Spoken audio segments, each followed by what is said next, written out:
All right, so welcome everybody. I'm Brian from Orion Mortgage, and this is the Real Estate Nuggets podcast. And this is a podcast where I interview real estate agents who I know. So far, they're all agents I know. Someday I'll interview agents I don't know. But I ask them questions to find out how they reached their level of success, and maybe you can pick up a nugget or two yourself by listening to their story. So today, very excited to have my good friend Adam Coe from Delex. Do they pronounce it Delex or Delex? Deluxe. And, if you say it fast enough, it sounds like deluxe. So Delex Realty. Are you ready? I'm ready. All right. So first, kind of tell everybody, because there's a huge audience out there. Tell everybody where you're from and how you got into the real estate business.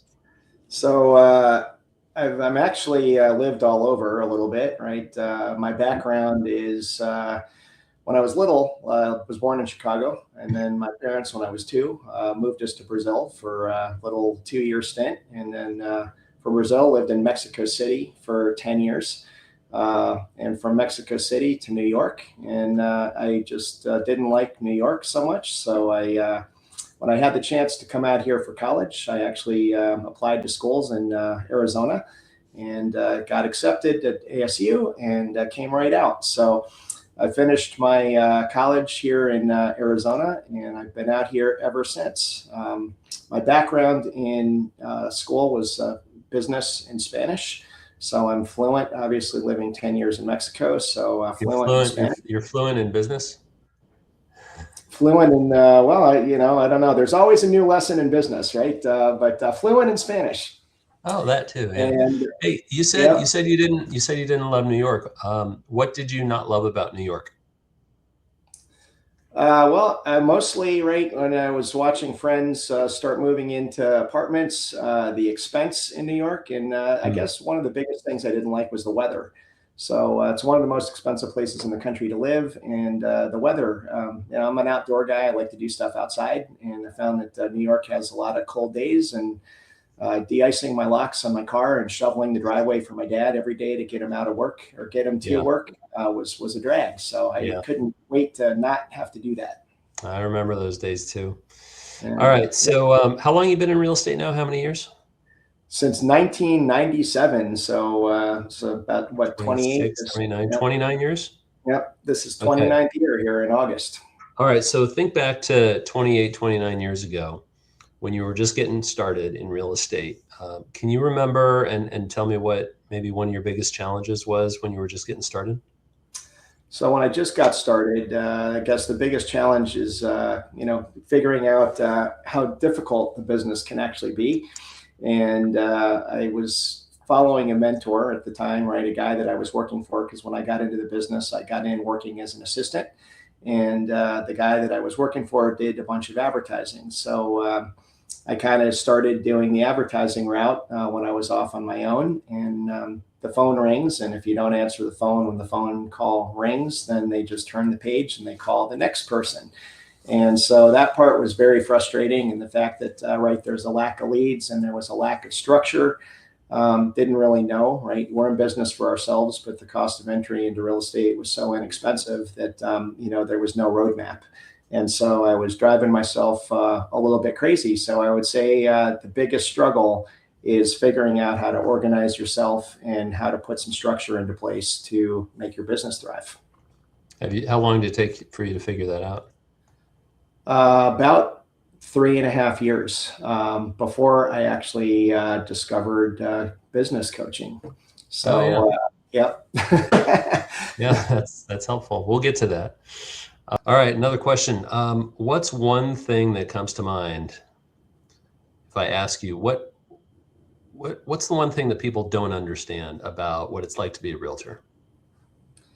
I think, everybody's perception is that, hey, we're just driving around looking at some houses and, hey, this is great. Like, get to look at houses all day and drive people around. And this is fantastic, right? But so much of what we do isn't showing the houses, right? It's negotiating the contract, it's dealing with the title companies, it's dealing with the lenders, it's dealing with the appraisers, making sure that all the pieces fit together. And it's the back end stuff. And the back end stuff are the things that the clients don't really see. So I feel like that's another part of the communication aspect, is that it's important to kind of let everybody know what you're doing for them, and what the timelines are. So we will construct a timeline at the beginning of a transaction, and then every week or more, if it's necessary, right, I'll let the buyers know what we're actually doing for them, so that they can see what goes into it, because they don't see the stuff on the back end, and the stuff that they do get to see is the fun and easy stuff. It's probably one of the biggest times of your client's life. Like, buying a house is a big deal. Sure. And so, it's whether they express that they're freaking out or not. I think most people are freaking out. And so if you can be there for them once a week, twice a week, whatever it takes to help them through the process. You don't necessarily get paid for managing people's emotions, but it's a big part of the responsibility of doing what you do, I think. Actually, it's a huge part, right? I think that's kind of what differentiates, the people that have been in this long term, right, is being able to kind of read between the lines, because our clients are not telling us the whole entire story, right? So it's kind of our job to kind of figure out what the problem is and come up with a solution. Because there's always something, right? There's a life event that usually happens when people are buying or selling a house, right? They're either getting married, they're getting a divorce, they're having a baby, they're something, right? There's a life event that happens, and that causes, or jobs, right? There's some people transfer out here for jobs, or they're relocating, and that causes stress. So there's a stress factor with what's going on in life, and then there's a stress factor with having to purchase the house and get a loan. And we have to manage all of those emotions. So I always say it's much better to get to talk to the clients after the dust is settled and they're actually in a good place, because they do tend to be a little bit stressed out during the transaction. So follow-up question to that then is, if you could wave a magic wand and change one thing about real estate, what would it be? What drives you absolutely bonkers? Well, I mean, I guess there's things that drive me crazy. I guess a lot of, with a buyer, right? It's the fact that, especially with younger buyers, that there's so many people, they have to talk to their parents, they talk to their friends, they're getting information that's not accurate information. And we're trying to provide the best information we have, right? We're professionals and do this every single day. And yet it's funny, because your clients will, get their information off a YouTube video that they watched from somebody that they don't know, and a trusted source. And so I would say dealing with some of the frustrations that go along with misinformation is probably the biggest obstacle that I find we have to face when we're dealing with both buyers and sellers. Do you find that one's more difficult than the other, buyers over sellers? No, just different, right? But I guess if it was simple, they wouldn't need us, right? So I go, that's the value of having a trusted advisor, is the fact that we're providing good information. And I think it's important for them to hear it from other people, whether it's a team member or a mortgage lender that they're working with, to kind of just reinforce that information, because I think the more they hear it, the more they start to really believe it and trust that what you're saying is accurate. That's true. All right. So you're really good at generating leads. What name one skill or activity that you do that leads you to generating business? So I have a couple that I do that are really good. So I've gone in and started doing years ago birthdays, anniversaries, and on two aspects, right? Birthdays, when it's clients' birthdays, and a lot of our clients, right, over the years, since been doing this for a while, have become good friends. So it's reaching out and wishing people happy birthday. I know it seems very simple, but it's always nice to be remembered on your birthday. So doing those, and then I do market reports for people on the values of their houses on their anniversary dates of when they purchased it. So every morning or every month, right, I open up my birthday calendar, see whose birthday it is, and then you kind of make those touches. And, if it's an A-plus client, try to go and meet them for lunch or get them some kind of something personal, right? Just to kind of make that whole thing solidify the relationship and go a little bit deeper.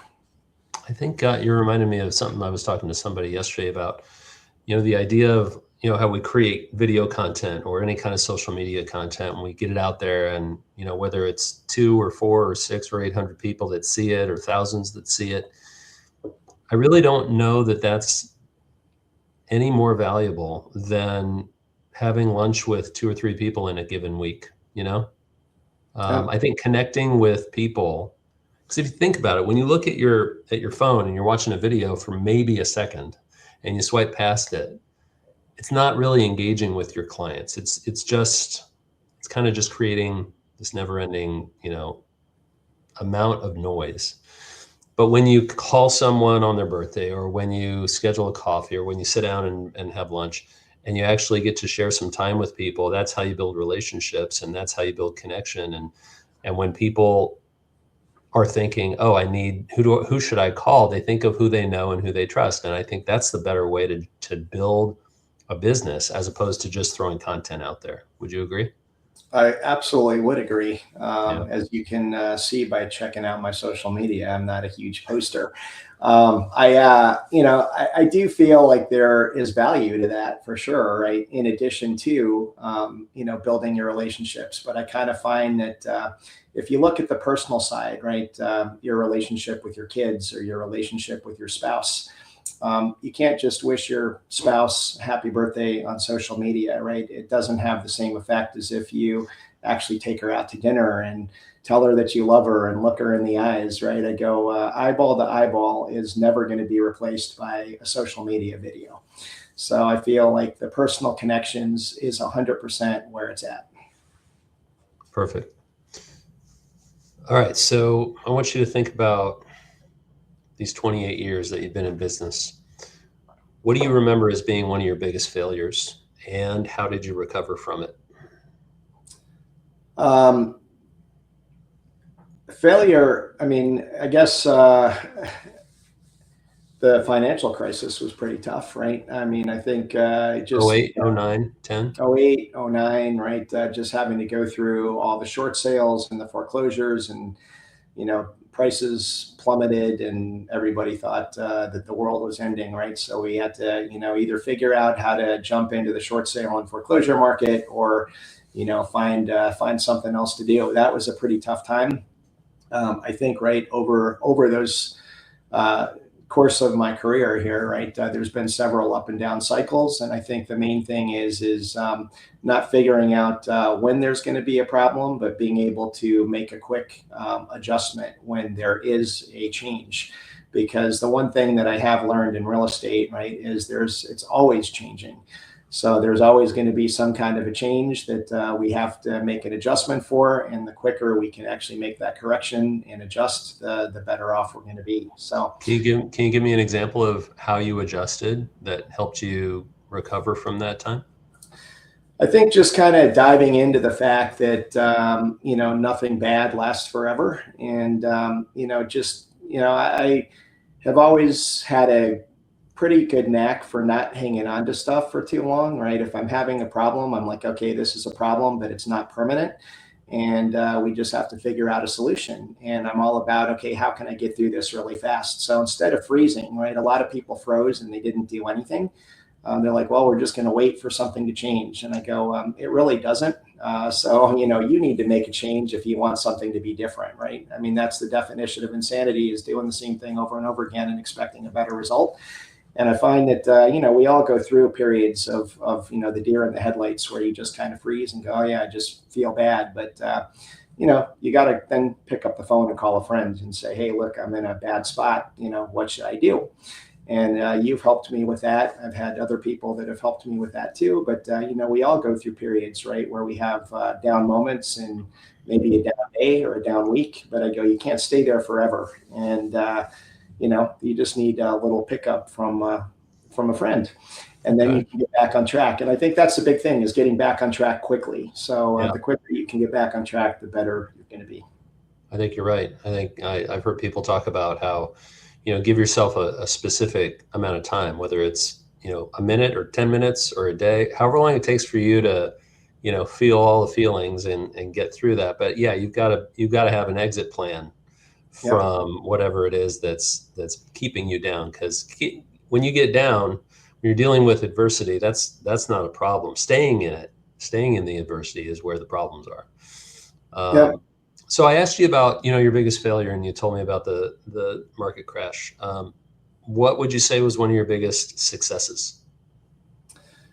I think my biggest success, right, is really, when I look at it, is being able to have a little bit of balance in life, right? I mean, when it comes down to it, it's not just about business, it's about personal too. And I think that the biggest success is the fact that this business can drain you and you can go 24/7 with no boundaries. And the biggest success would be the fact that I'm able to have a super strong business and able to have a good relationship with my wife, with my friends, with my kid. How do you do that? How do you balance those? Because I know that's an area that a lot of people struggle with, trying to find that balance. Just kind of having a daily routine. So for me, like I get up early in the morning and I get a workout done. I do morning gratitudes and affirmations, right, which puts my head in a good place. And then, I basically kind of make my calls, all my business calls and stuff I do first thing in the morning, so that I'm knocking that out and feel like I'm getting ahead, right? And then any appointments that I have with any buyers or any listing appointments, I, tend to do either late morning or early afternoon, or listing appointments I'll do at the end of the day. And I kind of found that, I was doing some of those things for me at the end of the day, and was finding that the day runs out, right? And I go, okay, I didn't get a chance to do it today because my appointment ran longer, so I'll just do it tomorrow afternoon. And I found that it's most important for me, right? And everybody's a little bit different, but for me, getting stuff done first thing in the morning on my side just kind of keeps me focused. It keeps me really kind of focused on what I need to do that day, right? Having a strong why for the reason I'm getting up in the morning, and having a focus to be able to knock stuff out in the morning actually, makes me feel like I'm ahead before noon. So knocking out the big rocks early. That's a really good answer. All right. I have two more questions for you. So this next one is, if I was a brand new agent, what's one piece of advice that you would give me if I was just starting out in real estate? Two pieces of advice. One is, I would say, get some accountability with somebody that has some experience, so that if you're not going to join coaching, right? I wish that I would have joined coaching sooner, but I go, everything happens in life when it's supposed to. So I said, there's a reason why stuff happens when it does, and you just need to lean into it. But if I was a brand new agent, I would tell people, hey, make sure you got some structure in place, make sure you've got a good CRM, and make sure you've got some accountability, because I think those three things will help you get to the top way faster. I think there are going to be a lot of new agents watching this, and it sounds easy, to just, get structure and get an accountability partner. But even if you do those things, sometimes it's easy to fall off. And I think that's why you need to surround yourself with the people in your life that are gonna not just hold you accountable, but